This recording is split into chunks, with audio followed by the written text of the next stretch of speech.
Yeah. Well, what obviously happens, real nice. You have to get the GCS. Oh, no. Oh, they cross out. Those are gone. That's a beautiful thing.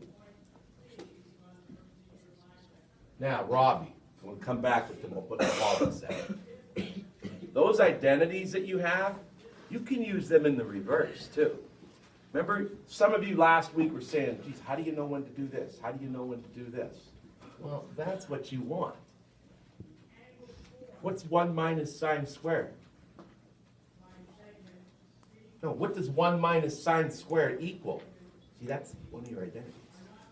And it's the one I told you would come up a ton. Mike? Cosine squared. Yeah, doesn't that equal cosine squared? So watch what I'm going to do here. Where I see cosine squared there, I'm going to put that. Now, do you see what I did? I used that. I knew what you wanted to do, but I used it because I knew that's what I was trying to get. Do you see how I used the identity kind of like in the reverse there? Joe?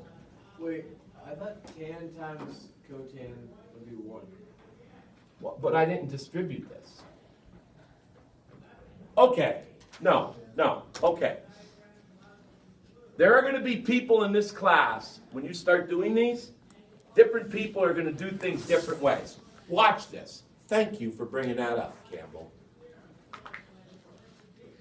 If you didn't see that identity, I'm sure you guys would have said, go ahead and distribute. All right, Joe, go ahead, distribute. Tan squared plus 1. Is that wrong? No. What's 1 plus tan squared equal? Oh my God, that's an identity. It's exactly the way the identity is written. What's 1 plus tan squared equal? It's one of those identities. See, this is where you'll screw up in this. If you don't know your identities, you're going to screw up. Jim, Secant squared, okay. watch this. What do you do with secant squared? Brandon? Change it to cosine. 1 over cosine squared. And, just like I just showed you, so, look, this is perfect, what happened here. This way, I put that in and converted and got this. Joe said, well, I'm going to distribute. Okay, he did. Boom, boom, boom. Did it different. It's still right. It's another way to do the problem. So you do have options. Now, are some options better than others? Yeah. See, some of you, not yet till after Christmas. Some of you are going to get upset because I'm going to give you some that are more involved. You're going to come in the next day, and one of you is going to go, Mr. Killing, I got a whole side of paper and I still didn't prove it. And then I'm going to put a problem on the board and do it in like 4 or 5 steps, and you're going, you got to be kidding me. We're not going to reach that till after Christmas. Right now, these are just basic type problems. Okay, now, iPad's out. Get your iPad out. Go to your textbook. Now, everyone, take out a good sheet of paper. Take out a good sheet of paper. Everyone's quiet. Take out a good sheet of paper, go to page 194. This is the first set of problems with proven identities. I'm going to give you 9 problems.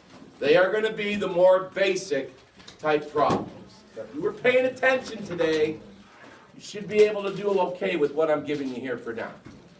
Go to page 194. 33 through 38. 40, 42, and 44. That's 9 problems. Prove each identity. Now, I'm just going to do a little bit tomorrow, and that's kind of where we're going to be till after Christmas break. Questions for now? Nobody in this 4th period should leave anything blank when you do these.